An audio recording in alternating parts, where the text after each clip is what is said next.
जय हिंद दोस्तों। स्वागत है आपका बायजूस के गवर्नमेंट एग्जाम प्रिपरेशन के इस यूट्यूब चैनल पर। आज के इस डेली करंट अफेयर वीडियो में हम बात करेंगे 19 सितंबर 2020 के कुछ प्रमुख आर्टिकल, प्रमुख न्यूज की, जो आपके एग्जाम के लिए बहुत इंपॉर्टेंट रहने वाले हैं। तो चलिए फटाफट से हम शुरू कर देते हैं। देखिए, पहली न्यूज आपके सामने है। गवर्नमेंट ने शुरू की है गुजरात की जो है मुख्यमंत्री महिला उत्कर्ष योजना। नाम से क्लियर है, महिलाओं के उत्थान के लिए योजना शुरू की गई है। तो इसमें क्या किया जाएगा? देखिए, ये एक प्रकार की ऋण स्कीम है, यानी एक लोन स्कीम है, जिसमें गुजरात से संबंधित जो महिलाएं हैं उनको ऋण उपलब्ध कराया जाएगा, उनको लोन उपलब्ध कराया जाएगा। अब किन महिलाओं को कराया जाएगा? देखिए, तो जितनी भी गुजरात में सेल्फ हेल्प ग्रुप चल रहे हैं, यानी जो स्वयं सहायता समूह हैं वो चल रहे हैं, तो ऐसी महिलाएं जो किसी भी स्वयं सहायता समूह से जुड़ी हुई हैं, उनको अपने बिजनेस यानी अपने उद्योग को आगे बढ़ाने के लिए ये ऋण स्कीम शुरू की गई है, उनको लोन दिया जाएगा। दूसरा क्वेश्चन ये है कि ऋण कैसा दिया जाएगा? तो सबसे खास बात यही है कि यहां पर 0% इंटरेस्ट रेट पर ऋण मिलेगा, यानी जो ब्याज की दर है वो 0% है। अर्थात इस योजना के अंतर्गत कोई भी महिला, कोई भी स्वयं सहायता समूह अगर ऋण देता है तो उसको कोई भी ब्याज नहीं देना पड़ेगा सरकार को। वो ब्याज जो है बैंकों को सरकार पेड करेगी, सरकार अपनी तरफ से देगी। तो ये खास बात इसमें है। दूसरा देखिए, 17 सितंबर प्रधानमंत्री श्री नरेंद्र मोदी जी का जन्मदिन था, तो उसी दिन इसको शुरू किया गया था, उसी दिन इसको इनॉग्रेट किया गया था। उसके बाद से योजना चालू हो गई है। इस योजना में जो लोन डिस्ट्रीब्यूट होगा, उस लोन के लिए सरकार ने एक ग्रुप भी बनाया है, जिसको नाम दिया है joint liability and earning group. ठीक है, ये शॉर्ट फॉर्म बहुत जरूरी है आपके एग्जाम के लिए। एग्जाम में पूछ सकता है JLEG की फुल फॉर्म क्या है, तो joint liability and earning group.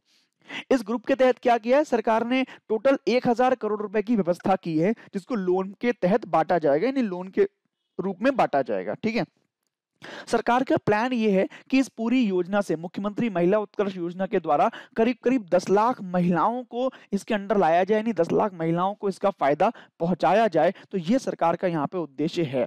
अब पूछने वाली बात यह है कि सरकार 10 लाख महिलाओं को किस प्रकार इसमें इंक्लूड करेगी?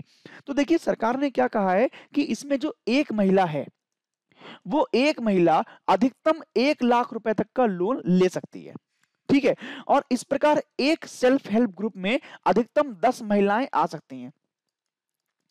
अर्थात अगर एक महिला ने 1 लाख रुपए लिया, तो एक सेल्फ हेल्प ग्रुप को 10 महिलाओं के द्वारा 10 लाख रुपए तक का लोन प्राप्त हो जाएगा। ठीक है, अगर 10 लाख रुपए तक का लोन प्राप्त होता है, तो ऐसे जो सेल्फ हेल्प ग्रुप हैं, ये 50,000 बनाए जाएंगे शहरी इलाकों में और 50,000 बनाए जाएंगे ग्रामीण इलाकों में। इस प्रकार टोटल 1 लाख बनेंगे हमारे सेल्फ हेल्प ग्रुप। तो यहां से आप देखिए, टोटल ग्रुप कितने हो गए? 1 लाख। एक ग्रुप में कितनी महिलाएं हैं? 10। तो टोटल महिलाएं कितनी हो गई? 10 लाख, है ना। 1 लाख अगर ग्रुप है और एक ग्रुप में 10 महिलाएं हैं, तो टोटल 10 लाख महिलाएं हो गई। ठीक है ना। एक महिला को कितना लोन मिलना है? अधिकतम 1 लाख। तो 1 लाख इंटू 10 लाख करेंगे तो हमारा पूरा बजट वहां पे बन जाएगा। ऐसा सरकार ने इसमें प्लान किया है। तो यही 2-3 बातें आपको ध्यान करनी है कि एक महिला को अधिकतम कितना मिलेगा? तो 1 लाख रुपया। कितने सेल्फ हेल्प ग्रुप बनेंगे? तो 50,000 बनेंगे शहरी क्षेत्रों में और 50,000 बनेंगे ग्रामीण क्षेत्रों में। ऐसा आपको ध्यान में रखना है। गुजरात की बात की गई तो गुजरात के बारे में जरूर बात करेंगे। गुजरात की राजधानी जो है वो गांधीनगर है। गुजरात के समय जो गवर्नर हैं वो आचार्य देवव्रत जी हैं। इस समय जो वहां के मुख्यमंत्री हैं वो विजय रूपाणी जी हैं। याद कर लीजिए, ये उनका फोटो है। और जो वहां का फॉर्मेशन हुआ था, जो गुजरात का फॉर्मेशन हुआ था, देखिए, ये 1960 में स्वतंत्र प्रदेश बना था। उससे पहले ये संयुक्त प्रदेश था महाराष्ट्र के साथ, और उसके बाद जो था ये 1960 में स्वतंत्र प्रदेश के रूप में सामने आया था। अगली न्यूज की तरफ बढ़ते हैं। नेक्स्ट न्यूज है वैभव। देखिए, वैभव यानी वैश्विक भारतीय वैज्ञानिक समिट। तो क्या चीज है, देखते हैं। इसमें एक फोटो मैंने यहां पर दिया है, ये बहुत बड़ा सा फोटो आपको दिख रहा होगा। यहां पे देखिए 2-3 क्वेश्चन आपके एग्जाम के लिए बन जाएंगे। सबसे पहले तो वैभव की फुल फॉर्म, तो वैश्विक भारतीय वैज्ञानिक समिट। इसी नाम से आपको क्लियर हो गया होगा कि क्या है ये? भारतीय वैज्ञानिकों का एक सम्मेलन है, जिसमें भारत में और बाहर जहां कहीं भी भारतीय वैज्ञानिक अगर कहीं रह रहे हैं, तो उनको बुलाकर उनका एक हमने सम्मेलन कराया है। उसका उद्देश्य हम पढ़ेंगे अभी क्या है।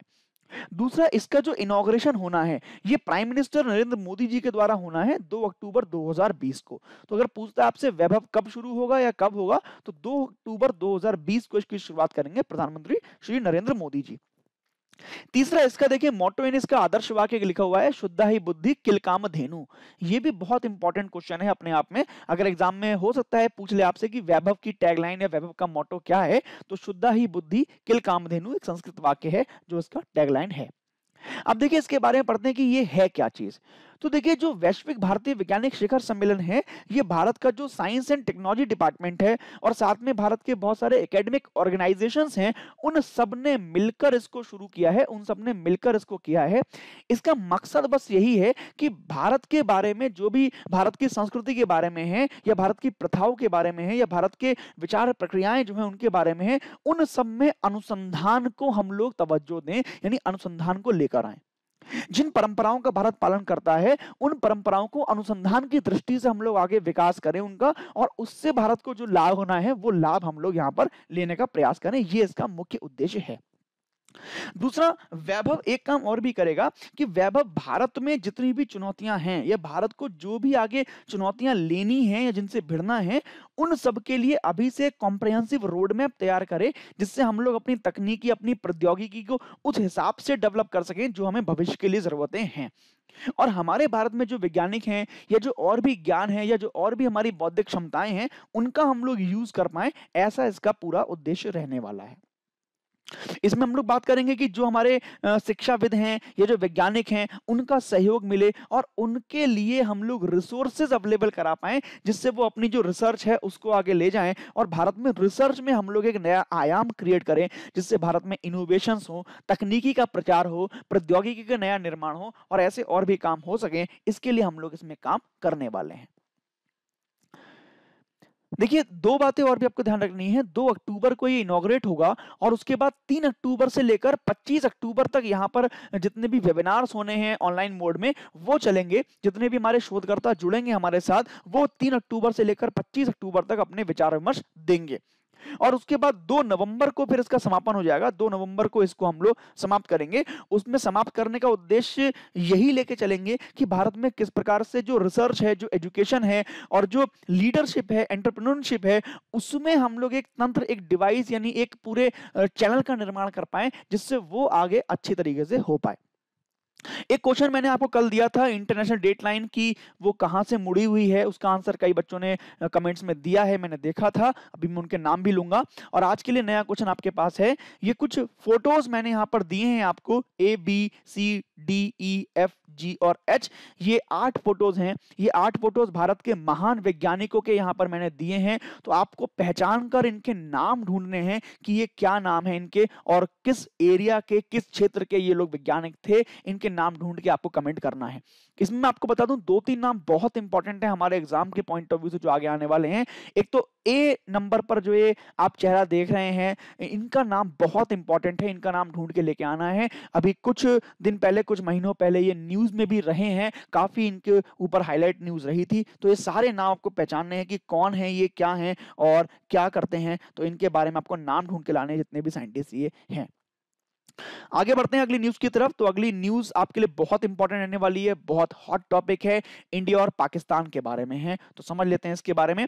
देखिए, अपना एक संगठन है जिसका नाम है SAARC, South Asian Association for Regional Cooperation. ठीक है, यानी जो साउथ एशिया के देश हैं, यानी जो दक्षिण एशिया के देश हैं, उन सबका ये संगठन है। और वो संगठन यही काम करता है कि सभी देश आपस में मिलकर जो कोऑपरेशन है, यानी जो सहयोग है, वो करें। चाहे वो इकोनॉमिक रूप में हो, चाहे वो एजुकेशनल हो, चाहे वो हेल्थ के पर्पस के लिए हो, किसी भी रूप में वो देश आगे आके सहयोग करें एक दूसरे का और आगे बढ़ें। ऐसा अपना सार्क जो ग्रुप है वो है। अब पिछले कुछ दिनों से आप देख रहे हैं कि इंडिया और पाकिस्तान, बल्कि पिछले कुछ सालों से मैं आपको कहूंगा कि इंडिया और पाकिस्तान के बीच में जो तनाव है वो बहुत चरम सीमा पर है। भारत में भी जो सरकार है वो भी झुकने का नाम नहीं ले रही है और पाकिस्तान का रवैया तो शुरू से रहा ही है, तो वो अपने रवैये पर कायम है। इस वजह से भारत और पाकिस्तान के बीच में काफी ज्यादा तनाव हमने देखने को मिला है। और चाहे वो SCO समिट हो गया या चाहे और भी पहले की मीटिंग्स हो गई, हर जगह भारत ने पाकिस्तान से बात करने से मना कर दिया, पाकिस्तान से किसी भी तरह का संबंध रखने से भारत ने मना कर दिया।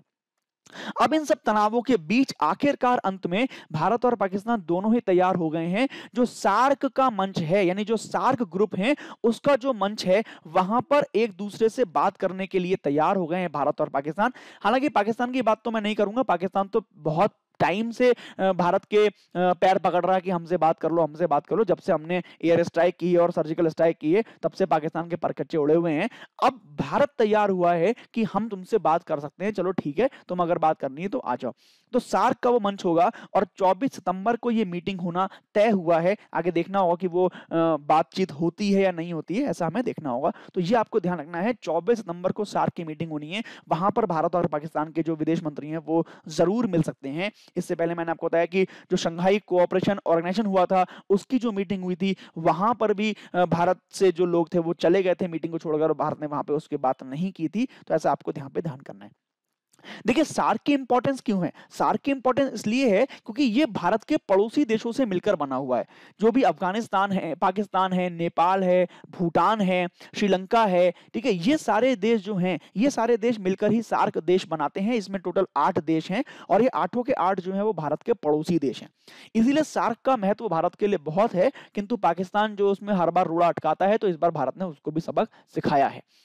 अभी कोविड की बात करें तो कोविड के काल में भारत ने सार्क देशों की सहायता के लिए एक कोविड 19 इमरजेंसी फंड भी प्रपोज किया था हमारे प्राइम मिनिस्टर मोदी जी ने। उन्होंने इस फंड में काफी रुपया भी डाला था और ये एक कंट्रीब्यूशन टाइप का था जिसमें हर देश को अपना अपना पैसा डालना था, जिससे सभी देशों के लिए एक रैपिड रिस्पॉन्स टीम बन सके, डॉक्टर्स की, स्पेशलिस्ट की या टेस्टिंग इक्विपमेंट बन सके, ऐसा प्रस्ताव दिया गया था और इस पर एक गठन टीम का हुआ भी था भारत सरकार के द्वारा। देखिए अगर हम बात करें सार्क की, तो देखिए सार्क के बारे में यहां से समझना बहुत जरूरी है। सार्क जो मैंने आपको बताया कि south Asian Association for Regional cooperation है, यानी साउथ एशिया के देशों का एक संगठन है जिसमें कुल मिलाकर ये 8 देश आते हैं। याद कर लीजिए कौन कौन से हैं, ये सारे भारत के पड़ोसी देश हैं, अफगानिस्तान, बांग्लादेश, भूटान, इंडिया, मालदीव, नेपाल, पाकिस्तान और श्रीलंका। तो ऐसे ये 8 देश जो हैं ये भारत के पड़ोसी देशों में आते हैं। मालदीव को आप छोड़ दीजिए, मालदीव की सीमा भारत से लगती नहीं है, एक समुद्री पड़ोसी है भारत का, लेकिन फिर भी इसमें सार्क देशों में वो आता है। तो ऐसा आपको ध्यान में रखना है। देखिए सार्क का ये है कि सार्क के बारे में कुछ अगर फैक्ट देखेंगे तो दुनिया का 3% जो क्षेत्र है, जो वर्ल्ड का 3% एरिया है, वो इन 8 देशों के अंतर्गत आता है। पॉपुलेशन की बात करें तो 21% पॉपुलेशन भी इन्हीं 8 देशों में रहती है पूरे विश्व की। और अगर हम बात करें इकोनॉमी की तो 4.21% जो इकोनॉमी है, ग्लोबल इकोनॉमी, उसका 4.21% जो है वो इन कंट्रीज के द्वारा पार्टिसिपेट किया जाता है। तो काफी इंपॉर्टेंट है ये अपने विश्व के इकोनॉमी के पर्पज से। अगर इसकी फॉर्मेशन की बात करें तो 8 दिसंबर 1985 को ढाका में इसका स्थापना हुई थी। ढाका में इसकी स्थापना हुई थी। बाकी जो इसका मुख्यालय है वो काठमांडू नेपाल में इस समय है। तो ये आपको यहाँ से कुछ पॉइंट सार्क के बारे में ध्यान में रखने हैं। इसकी फुल फॉर्म कई बार एग्जाम में पूछी जा चुकी है।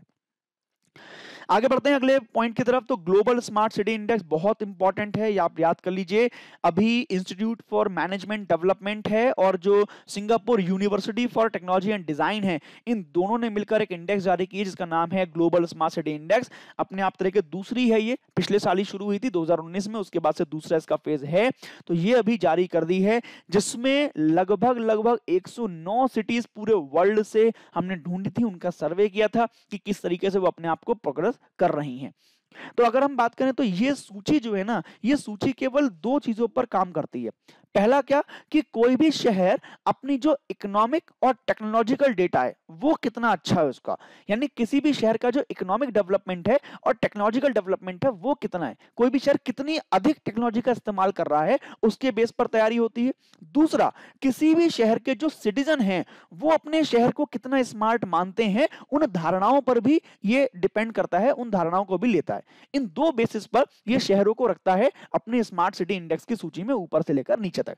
जहां के लोग अपने शहर को ज्यादा अच्छा मांगते हैं, स्मार्ट मानते हैं, तो वो ऊपर आ जाते हैं। दूसरा, जो शहर अच्छी टेक्नोलॉजी का इस्तेमाल कर रहे हैं, एडवांस टेक्नोलॉजी का इस्तेमाल कर रहे हैं, चाहे वो किसी भी रूप में हो, ट्रांसपोर्ट के रूप में हो, वाटर मैनेजमेंट हो, वेस्ट मैनेजमेंट हो, किसी भी रूप में हो, तो उनको इसमें लिस्ट में ऊपर रखा जाता है। ठीक है। स्मार्ट सिटी का देखिए यहाँ पे स्मार्ट सिटी एक वर्ड काफी फेमस हो रहा है, तो इसका भी सिंपल सा मतलब समझ लीजिए। स्मार्ट सिटी का मतलब यही है कि ऐसी कोई भी सिटी जो ज्यादा से ज्यादा टेक्नोलॉजी को एनहांस कर रही है, ज्यादा से ज्यादा टेक्नोलॉजी को इस्तेमाल कर रही है अपने किसी भी काम के लिए, तो वो स्मार्ट सिटी कहलाता है।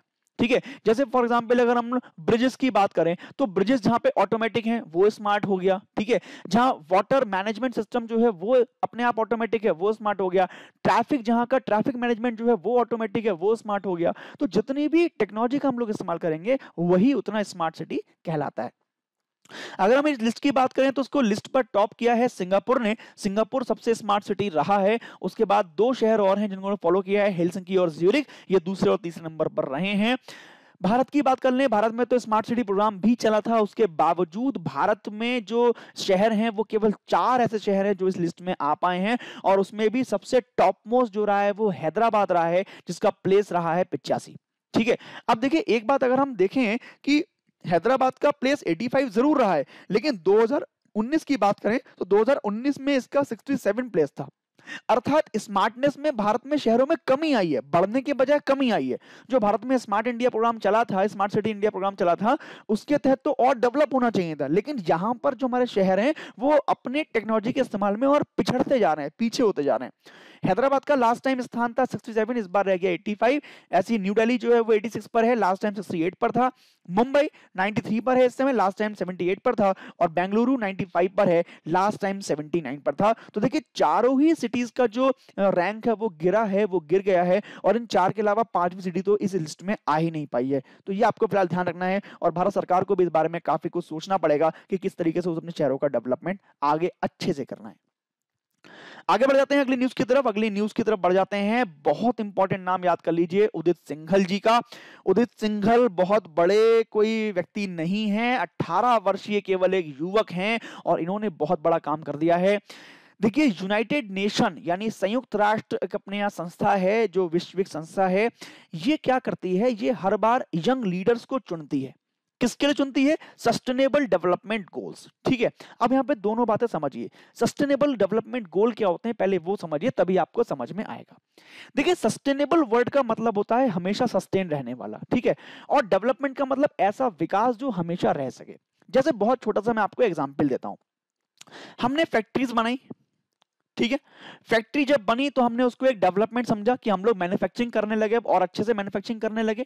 लेकिन आज फैक्ट्रीज की वजह से हमारे इस एनवायरनमेंट को बहुत नुकसान हो रहा है। एयर पॉल्यूशन भी हो रहा है, वाटर पॉल्यूशन भी हो रहा है, लैंड पॉल्यूशन भी हो रहा है, कई तरह के पॉल्यूशन फैक्ट्रीज की वजह से हो रहे हैं। तो हम अब इनके सब्स्टिट्यूट ढूंढ रहे हैं, या ये कहने का मतलब ये कि फैक्ट्रीज को डेवलप करना एक सस्टेनेबल डेवलपमेंट नहीं है, ये हमेशा चलने वाला नहीं है, हमें आगे आने वाले टाइम में इसको बंद करना ही पड़ेगा।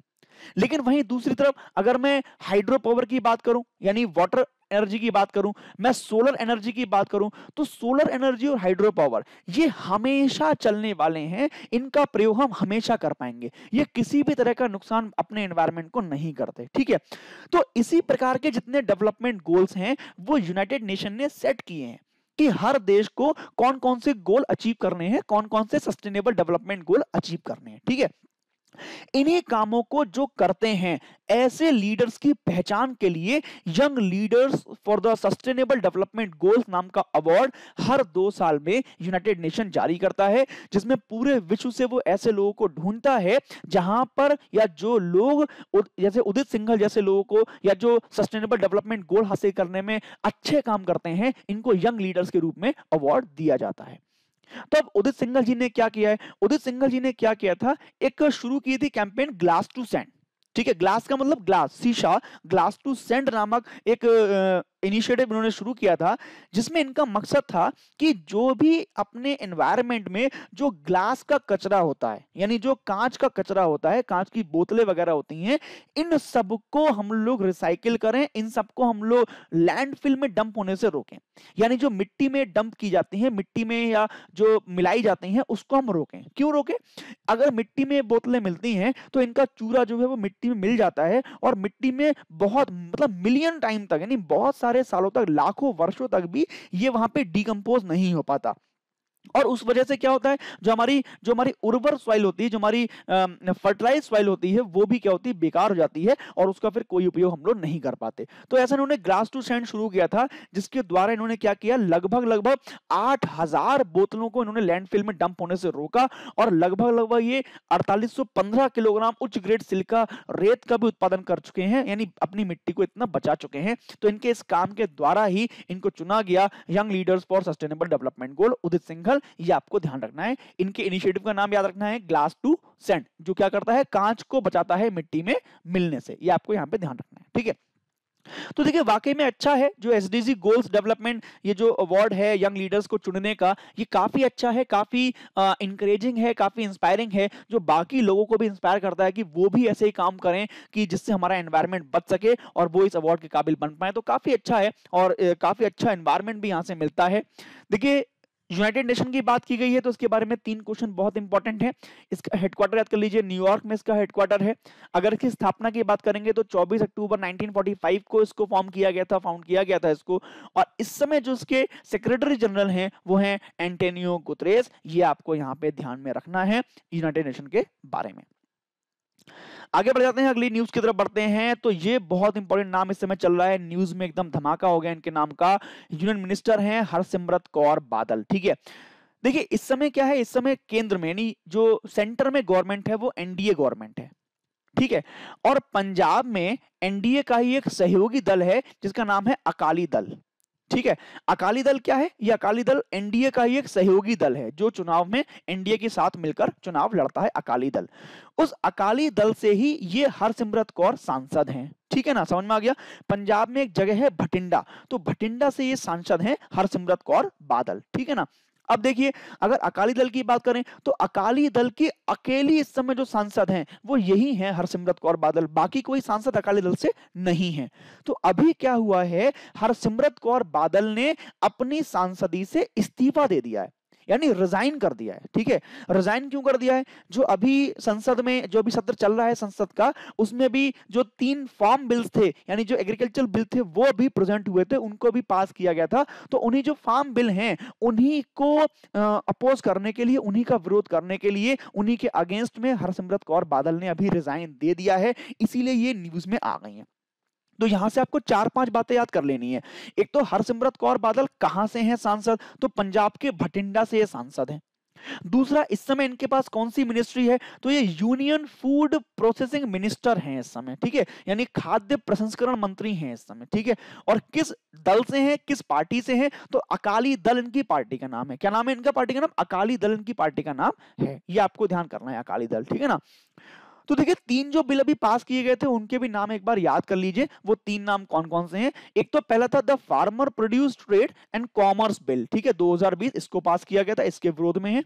दूसरा था the farmers empowerment and production agreement on price assurance and agriculture service and essential commodity bill, 2020 ये पास किया गया था। और तीसरा जो बिल था वो भी आपको याद करना है, जो अभी गवर्नमेंट ने पास किया है, वो है द एसेंशियल कमोडिटीज बिल। ठीक है, ये 3 बिल पास किए थे अभी 2020 में संसद के सत्र में। इन्हीं तीनों के विरोध में ये हरसिमरत कौर बादल जी आई हैं। इनका कहना है कि किसानों के हित इसमें नहीं है, किसानों का इसमें दोहन होगा, किसानों का इसमें शोषण होगा इन तीनों बिलों से, तो इनको आप वापस लीजिए, ऐसा इनका कहना है। तो ये आपको नाम यहां से ध्यान में रखना है। आगे बात कर लेते हैं, अगली बात करते हैं केनरा बैंक के बारे में है। इंट्रोड्यूसेस आई लीड 2.0 स्कीम। ये क्या चीज है देखिए, तो आई लीड 2.0 क्या है, ये क्या है ना, एक लीड मैनेजमेंट सिस्टम है केवल। ठीक है, कि किस तरीके से बैंकिंग सेक्टर को और अपनी चीजों को मैनेज किया जाए, उसके लिए पूरी योजना बनाई गई है जो केनरा बैंक लेकर आया है। इसमें केवल ये काम किया गया है कि केनरा बैंक के जितने भी कस्टमर्स हैं, चाहे वो नए कस्टमर हो चाहे वो एग्जिस्टिंग कस्टमर हो, इन दोनों ही कस्टमर के बीच में जो बैंक है वो भी मिलके तीनों के बीच में एक अच्छा सा माहौल बने, एक मोटिवेटिव या एक रिलेशनशिप अच्छी बने इन तीनों के बीच में। तो ऐसा प्रयास करने का प्रयास किया गया है। अब ये रिलेशनशिप अच्छी कैसे बनेगी, अच्छी ऐसे बनेगी कि जब केनरा बैंक की जितनी भी सर्विसेज हैं उनको लेना, उनका फायदा उठाना आसान हो जाए, जितना भी यूजर इंटरफेस आसान हो जाएगा केनरा बैंक का, या जो प्रोसेस है स्कीम को फायदा लेने की वो आसान हो जाएंगी। तो उसी तरीके से ये जो है रिलेशनशिप जो है तीनों के बीच में अच्छा हो जाएगा। तो अभी केनरा बैंक ने यही काम किया है। जो इसका आई लीड 2.0 प्रोग्राम है, इसके तहत जो उनका मैनेजमेंट सिस्टम है, जो मैनेजमेंट प्रोसेस है, उसको बहुत ईजी कर दिया है, बहुत सिस्टमैटिक कर दिया है, बहुत चैनल के रूप में कर दिया है, जिससे तीनों ही तरह के कस्टमर, जो चाहे नए कस्टमर हो, चाहे एग्जिस्टिंग हो और चाहे बैंक के एम्प्लॉइज हो, इन सबके बीच में एक अच्छा सा रिलेशनशिप बनेगा जो सबको ही काम करने में आसानी देगा। इसी में अब क्या करेंगे ये लोग, इसी में एक यूनिक रेफरेंस नंबर जारी करेंगे जो कम्युनिकेशन के लिए होगा।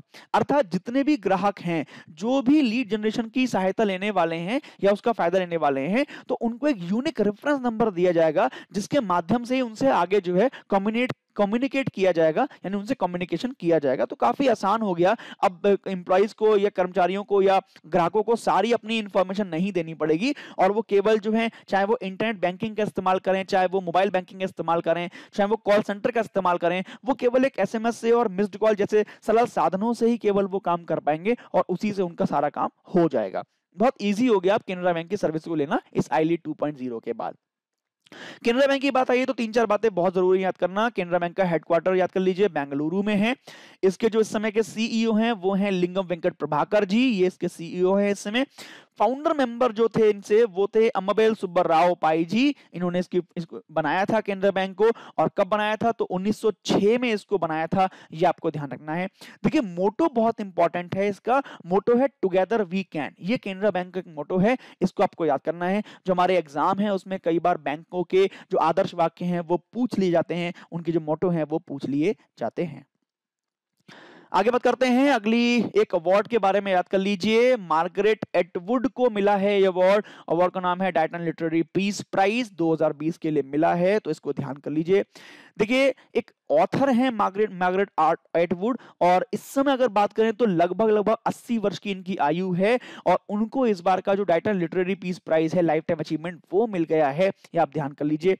इस पुरस्कार की अगर बात करें तो देखिए पीस प्राइज यहाँ पे लिखा हुआ है, अर्थात पूरे विश्व में जो भी पीस है, सोशल जस्टिस है, ग्लोबल अंडरस्टैंडिंग है, इन सब चीजों को किसी भी रूप में जो बढ़ावा देता है, जो इनकरेज करता है, तो ऐसे ही व्यक्ति को यह प्राइज दिया जाता है। तो इस बार मिला है मार्गरेट एटवुड को, ठीक है। मार्गरेट एटवुड एक लेखिका हैं, एक लेखक हैं, तो उन्होंने काफी बुक्स लिखी भी हैं। इस समय की बात करें तो उनकी जो सबसे बेस्ट सेलिंग जो बुक थी वो 1985 में आई थी, जिसका नाम आपको याद कर लेना है, द हैंडमेड्स टेल। बहुत फेमस बुक थी, इसमें महिलाओं के जीवन और उनकी चुनौतियां जो थी उसको दिखाया गया था, जिसमें अमेरिकी सरकार को, जो उस समय की अमेरिकी सरकार थी, उसके बाद की बात की गई थी कि उसके जाने के बाद कैसा वहां पे महिलाओं का जीवन रहा था, कौन कौन सी चुनौतियों का महिलाओं को सामना करना पड़ा था जीवन यापन में। तो इसलिए बहुत फेमस हुई थी और बेस्ट सेलिंग थी। 1985 की ये बुक है द हैंडमेड्स टेल, अमेरिकी महिलाओं के बारे में ये बुक थी। आप लोग याद कर लीजिए, हो सकता है पुरस्कार के बारे में ना पूछे और वो इस बुक के बारे में पूछ ले कि ये बुक किसने लिखी है, तो आपको ध्यान करना पड़ेगा मार्गरेट एटवुड ने ये बुक लिखी है। इसके अलावा देखिए उन्होंने एक बुक और लिखी थी जो बहुत फेमस है, द टेस्टामेंट उसका नाम था। तो टेस्टामेंट का भी अभी सिक्वल उन्होंने लॉन्च किया है कुछ समय से, अभी टेस्टामेंट का सिक्वल की बहुत डिमांड हो रही थी, तो अभी उन्होंने लॉन्च किया है टेस्टामेंट का सिक्वल। इस टेस्टामेंट को भी 2019 में बुकर प्राइज मिला था, तो ये बुक भी बहुत इंपॉर्टेंट है, ये भी पूछ सकता है कि किसने लिखी है, तो मार्गरेट एटवुड ने ये बुक लिखी है। इसके अलावा एक और मैन बुकर प्राइज भी जीता था एक बुक के लिए, उस बुक का नाम देखिए ये लिखा हुआ है, बुक का नाम याद करना है आपको, the blind assassin and the Giller winning Alias Grace. इस बुक के लिए इनको मैन बुकर प्राइज भी मिल चुका है। इसके अलावा 40 से अधिक बुक से लिख चुके हैं, तो काफी इंपॉर्टेंट है, काफी फेमस राइटर हैं, के फेमस ऑथर हैं, इनका नाम ध्यान रखना है। डेंटी लिटरेरी पीस प्राइज इनको मिला है, डायटन लिटरेरी पीस प्राइज, वो आपको ध्यान रखना है करंट अफेयर की न्यूज में। आगे बढ़ते हैं प्रॉमिस लैंड, तो ये भी बहुत इंपॉर्टेंट बुक है और बहुत हॉट बुक है, इस समय बहुत न्यूज में है। देखिए बराक ओबामा के द्वारा ये लिखी गई है, और बराक ओबामा की 2 बुक आनी है, और उसमें पहला संस्करण जो है वो प्रॉमिस लैंड इन्होंने लिखा है। इसके बाद एक और संस्करण, एक और इसका एडिशन आने वाला है, वो भी अभी आएगा, आगे लॉन्च होगा। देखिए अभी 17 नवंबर को ये लॉन्च होगा, अभी लॉन्च भी नहीं हुआ है, 17 नवंबर को ये लॉन्च होगा, और कुल मिला के 25 लैंग्वेज 25 लैंग्वेजेस में ये प्रकाशित होगा। तो काफी फेमस बुक है, और काफी पहले से ही ऑलरेडी ये बुक चल रही है, ऑलरेडी लोगों ने इसको बुक किया हुआ है, तो काफी फेमस बुक रहने वाली है, और मिलियंस में इसकी कॉपीज बंटने का अनुमान प्रकाशक जो है वो लगा रहे हैं। देखिए ये बुक की अगर बात करें तो 2009 से लेकर 2017 तक का जो अमेरिका में प्रेसिडेंट ओबामा का जो एक लुक रहा था, उन्होंने जो चीजें वहां पे देखी थी और जो चीजें वहां पे समझी थी, तो उन्हीं सब चीजों के बारे में जो उनका एक्सपीरियंस रहा था, उस एक्सपीरियंस को ही उन्होंने इस बुक में लिखा है, द प्रॉमिस लैंड में। तो इसमें अगर बात करें तो ओसामा बिन लादेन की जब मारा गया था, उसकी जब हत्या हुई थी, तब भी 2011 तक की कहानी जो है वो इस बुक में लिखी हुई है। तो ऐसी बहुत इंपॉर्टेंट बुक रहने वाली है, बहुत इंटरेस्टिंग बुक रहने वाली है, काफी सारे एक्सपीरियंस उनके इस बुक में हैं जो आपको पढ़ने चाहिए। देखिए बराक ओबामा की बात हुई है तो उनकी एक बुक का नाम और याद कर लीजिए, इनकी पहली जो बुक थी वो याद कर लीजिए, ड्रीम्स फ्रॉम माय फादर। ये इनकी पहली बुक थी जो 1995 में प्रकाशित हुई थी। तो ये भी काफी इंपॉर्टेंट बुक है, एग्जाम के पॉइंट ऑफ व्यू से इंपॉर्टेंट है, क्योंकि बराक ओबामा का नाम आ गया है तो इसलिए हमने इसको पढ़ लिया। आगे कुछ फैक्ट्स की बात कर लेते हैं। देखिए फैक्ट्स बहुत इंपॉर्टेंट है आज के, आपको कुछ बात कर लेनी चाहिए इसके बारे में। नेशनल एम्बलम की बात कर लेते हैं, राष्ट्रीय चिन्ह की बात कर लेते हैं। हम सभी को पता है ये अशोक की लाट से लिया गया है, अशोक स्तंभ से लिया गया है, जो सारनाथ में है, उस लॉइन कैपिटल ऑफ अशोका इसको बोलते हैं, तो वहां से ये चिन्ह लिया गया है, जो भारत सरकार का चिन्ह है, भारत का राष्ट्रीय चिन्ह है। इसमें देखिए 3 शेर तो आपको दिख रहे होंगे, 1, 2 और 3, और एक शेर पीछे की तरफ है जो आपको दिख नहीं रहा। तो ऐसे 4 इसमें शेर बने हैं, और नीचे आपको ये बैल और घोड़े का साइन भी आपको दिखाई देगा। देखिए ध्यान करिए, हम लोग ऊपर के शेरों की बात कर लेते हैं, लेकिन नीचे के बैल और घोड़े की बात हम लोग नहीं करते। तो ये आपको ध्यान रखना है, ऊपर तो 4 शेर इसमें है, जिसमें एक दिखाई देता नहीं है, और नीचे एक बैल और एक घोड़ा भी बना हुआ है जो नीचे इसमें है। एक यहाँ पे चक्र बना हुआ है जो हमारे तिरंगे में भी है। इस चक्र में 24 तीलियां होती हैं, ये भी आपको पता है, धर्मचक्र इसको बोलते हैं। तो ये आपको यहाँ पे ध्यान में रखना है। अगर भारत की बात करें तो 26 जनवरी 1950 को इसको राष्ट्रीय चिन्ह के रूप में अपनाया गया था, राष्ट्रीय चिन्ह को बनाया गया था, ये आपको ध्यान रखना है। साथ में जो यहाँ पर सत्यमेव जयते एक लाइन लिखी हुई है, इसका अर्थ होता है सत्य की ही जीत होती है। तो ये देखिए भारत का ही एक ग्रंथ है जिसका नाम है मुंडोक उपनिषद, ठीक है। तो मुंडोक उपनिषद में ही ये लाइन लिखी हुई है, वहां से सत्यमेव जयते को लिया गया है। ये क्वेश्चन कई बार एसएससी एग्जाम में पूछा गया है कि राष्ट्रीय चिन्ह में लिखी हुई लाइन सत्यमेव जयते किस उपनिषद से ली गई है, तो मुंडोक उपनिषद से ये ली गई लाइन, इसका आपको यहां पे ध्यान में रखना है।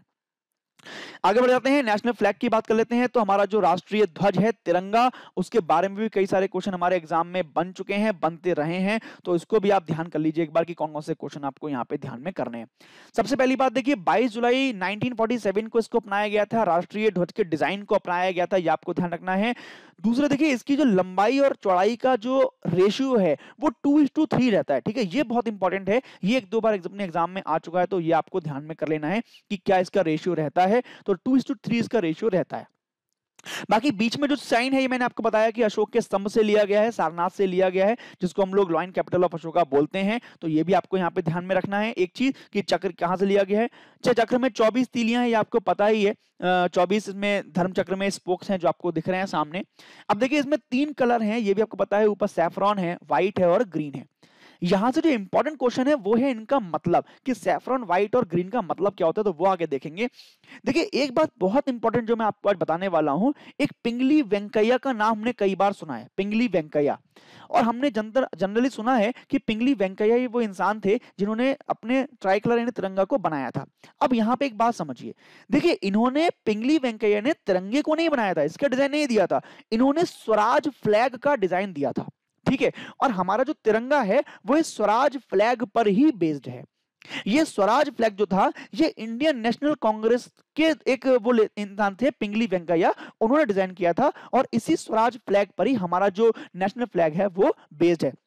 देखिए अगर मैं स्वराज फ्लैग की बात करूं तो स्वराज फ्लैग देखिए ये वाला है, ये है स्वराज फ्लैग, ठीक है, ये आपको दिख रहा होगा, ये स्वराज फ्लैग है। इसमें बस चरखा लगा हुआ है, चरखे की जगह धर्मचक्र लगा दिया गया है, यही इसलिए हम लोग जनरली कह देते हैं कि पिंगली वेंकैया ने हमारे राष्ट्रीय ध्वज को बनाया है, जबकि ये स्वराज ध्वज है जिसको उन्होंने डिजाइन किया था।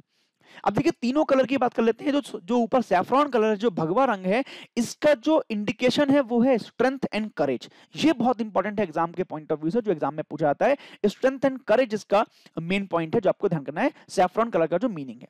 दूसरा जो मिडिल में व्हाइट कलर है, इसका मेन मीनिंग है पीस एंड ट्रुथ, यानी शांति और सत्य। ये इसका मुख्य मतलब है कि भारत जो है वो शांति और सत्य के साथ चलने वाला इंसान है या देश है।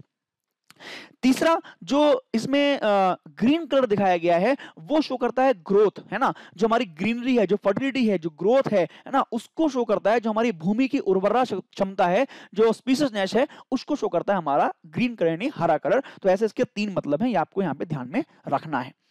इसके अलावा फिर भारतीय ध्वज संहिता 2002 में बनाई गई थी, फ्लैग कोड ऑफ इंडिया 2002 में बनाया गया था, जिसके अंतर्गत बहुत सारी बातें की गई थी, किस प्रकार ध्वज को फहराना है, कौन कौन ध्वज को फहराएगा, कहां फहराएगा, कैसे फहराएगा, इस तरह के बहुत सारे नियम वहां पर बनाए गए थे, जिसके अकॉर्डिंग ये सारे लोग ध्वज फहराते हैं। अब देखिए यहां पर मैंने कुछ इमेजेस ली हैं, ये कुछ ध्वज की इमेजेस हैं, कुछ फ्लैग की इमेजेस हैं, यही पूरे इंडियन फ्लैग का इतिहास है, ठीक है। इसी तरीके से इंडियन फ्लैग डेवलप हुआ है। सबसे पहले कुछ ऐसा रहा होगा, फिर ऐसा रहा होगा बीच में, उसके बाद ये भीकाजी कामा, एक लेडी का नाम सुना होगा, भीकाजी कामा ने ये ध्वज प्रपोज किया था कि ये भारत का ध्वज होना चाहिए। उसके बाद फिर चरखे वाला ध्वज ये आया था, फिर ये ब्रिटिश और ये मिला के झंडे को आया, उसके बाद ये स्वराज फ्लैग आया। तो ऐसे कई सारे फ्लैग आए, इसके बाद फिर हमारा तिरंगा ध्वज आया, जो फाइनली हम लोगों ने अपने राष्ट्रीय ध्वज के रूप में अपना लिया। आगे बढ़ते हैं, अगली बात करते हैं नेशनल एंथम की। इसके बारे में 3-4 बात याद करिए। देखिए एक बात तो आपको पता है, रविंद्रनाथ टैगोर जी ने इसको लिखा था। जनगण मन एक गाना है जिसको लिखा था, उसको हमने अपना राष्ट्रीय गान माना है। 1911 में, देखिए 27 दिसंबर 1911 में जो इंडियन नेशनल कांग्रेस का कलकत्ता में जो समिट हुआ था, सेशन हुआ था, उसमें इसको पहली बार गाया गया था, पहली बार वहां पे इसको गाया गया था, ये आपको ध्यान रखना है। अब देखिए बहुत इंपॉर्टेंट बात मैं आपको बताता हूं। अगर हम लोग जनगण मन की बात करें तो जनगण मन हिंदी में लिखा हुआ नहीं है, ये बंगाली में लिखा हुआ है, और बंगाली में इसका शीर्षक था भारतो भाग्यो विधाता। ठीक है, ये रविन्द्रनाथ टैगोर जी ने लिखा था, भारतो भाग्य विधाता इसका शीर्षक था। फिर इसको हिंदी में अनुवाद करके जनगण मन बनाया गया, जिसको हमने राष्ट्रीय यानी जो अपना राष्ट्रीय गान है उसके रूप में अपना लिया गया। ठीक है, तो 24 जनवरी 1950 को इसको अपनाया गया था, अपने राष्ट्रीय गान के रूप में इसको अपनाया था। टोटल मिला के इसमें 5 श्लोक हैं, 5 इसमें स्टेंजाज हैं, जिसको गाने में लगभग 52 सेकंड का एक आदर्श समय लगता है। तो ये आपको ध्यान में रखना है अपने एग्जाम के पॉइंट ऑफ व्यू से, बहुत इंपॉर्टेंट कुछ पॉइंट हमने सर्च करे। आगे बढ़ जाते हैं, कुछ पॉइंट्स कुछ क्वेश्चन की तरफ बढ़ते हैं जो क्वेश्चन में देखने हैं। मैं लगातार देख रहा हूं यहां पर बहुत सारे स्टूडेंट एक्टिव हैं और सभी लोग आंसर देते हैं। कल मैंने क्वेश्चन पूछा था इंटरनेशनल डेटलाइन का, तो उसका भी कई सारे लोगों ने आंसर दिया था। पवन शिवश्री का आंसर सबसे सटीक था, सबसे बढ़िया उन्होंने आंसर दिया था। इसके अलावा कई लोगों ने और भी आंसर करे थे। पंकज सिंह जी ने आंसर करा था, प्रिया सिंह जी थी, चिराग गुप्ता जी ने आंसर दिए थे, अभिषेक जायसवाल जी बहुत एक्टिव रहते हैं, उन्होंने भी कई सारे आंसर दिए थे। युद्धवीर सिंह जी, पीडीएफ आपको मिल जाएगी, कल पीडीएफ आपको नहीं मिल पाई थी, आज की पीडीएफ आपको मिल जाएगी। सुकेश कुमार चौरसिया जी ने आंसर किए थे कल, स्वीटी भैरवा जी ने आंसर किए थे, अभिषेक यादव जी ने भी आंसर दिए थे, जो संजय नेगी जी हैं आप भी आंसर देते ही देते हैं, सुनील मिश्रा जी ने आंसर दिए थे कल, निशा यादव जी ने आंसर दिए थे। कई लोग यहाँ पे उपलब्ध थे, कई लोग देख रहे थे वीडियोस को, मैंने देखा। अनिल कुमार गुप्ता जी ने कल आंसर बहुत सारे दिए हैं। इसके अलावा प्रांजल रायपुरकर जी ने आंसर दिए हैं, पूजा चौरसिया जी ने भी आंसर दिए थे, और इसके अलावा भी कई सारे स्टूडेंट थे जिन्होंने आंसर दिए थे। केशव सहाय जी ने बहुत सारे आंसर दिए। सोनिका खंडेलवाल जी लगातार हमारे वीडियोस देखती रहती हैं।